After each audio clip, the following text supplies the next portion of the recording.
There is not a planet of the ego, but Mars is the closest someone can get of it. Pisces is the star sign of the transcendental. Since the soul is the wholeness, the soul encompasses all the signs. But Pisces is the one that most directly teaches us what the soul is. This combination is a difficult one. Mars in Pisces asks itself, should I follow my ego's desires or the soul's will? Mars in Pisces can only succeed in learning to follow the soul.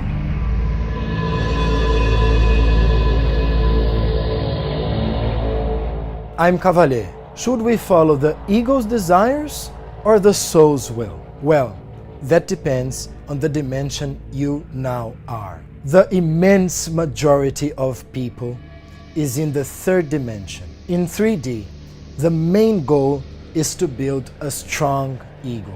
You must know what you want and act in order to accomplish things. In 3D, you are not able to follow the soul's will because the goal is to build a strong ego.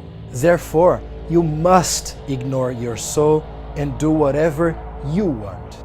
The most popular spiritual techniques nowadays are 3D and satisfy the ego's desires. The law of attraction teaches that you can choose what to visualize and to attract. That's to follow the ego. Positive thinking teaches that you can define what positive is. Therefore, on what you are going to think. That is to follow the ego. But these techniques will perhaps help you to conclude the third dimension because they strengthen the ego. In astrology, Mars is the planet that shows our desires and our style of action. Knowing what you want and doing things are some of the ego's psychological responsibilities. Therefore, Mars strengthens the ego. Mars in Pisces' strongest desire is to follow the transcendental. But that doesn't work very well because in 3D, we are forced to ignore the soul, to ignore the transcendental, and to follow the ego only. In 3D, Mars in Pisces shows someone who is confused, who does not know very well their desires and has trouble doing things. Mars in Pisces goes with the flow, but frequently it gets lost. It seeks the transcendental in alcohol and drugs, but most people don't know how to do it properly and hurt themselves. It seeks the transcendental in art, but most people forget that art is also about work and discipline and accomplish nothing. It seeks the transcendental in spirituality, but many times it uses spirituality to distance itself from the world, especially the material world, and gets lost. In 3D, the best way to live Mars in Pisces is to go with the flow, is to admit that you are a dreamer and fight to make your wildest dreams come true. When you complete the construction of a strong ego, the 3D gets to an end and you immediately move into the fourth dimension. In 4D, psychological and spiritual laws change.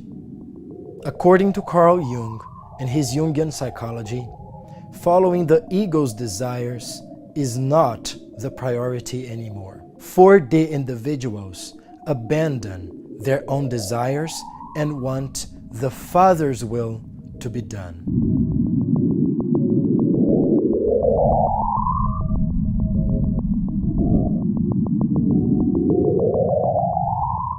The law of attraction stays behind. I don't want to attract to my life what I want anymore. I prefer that the soul's will be done. The positive thinking stays behind. I don't wish to live only what I think to be positive anymore. I prefer that the soul's will be done, should it be positive or negative, even if that means my crucifixion.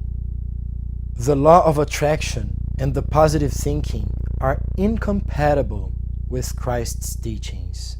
Its inability to follow its own desires made Mars in Pisces weak in 3D. But in the fourth dimension, while Mars suffers in other signs, Mars in Pisces is the best. It already knows how to leave its desires behind and easily follows the soul, the transcendence. Mars in Pisces already knows how to follow its inspiration, what it sees in its trances, in its dreams, in its unconscious mind. Mars in Pisces already knows how to follow the soul's will, even if that will goes directly against yourself.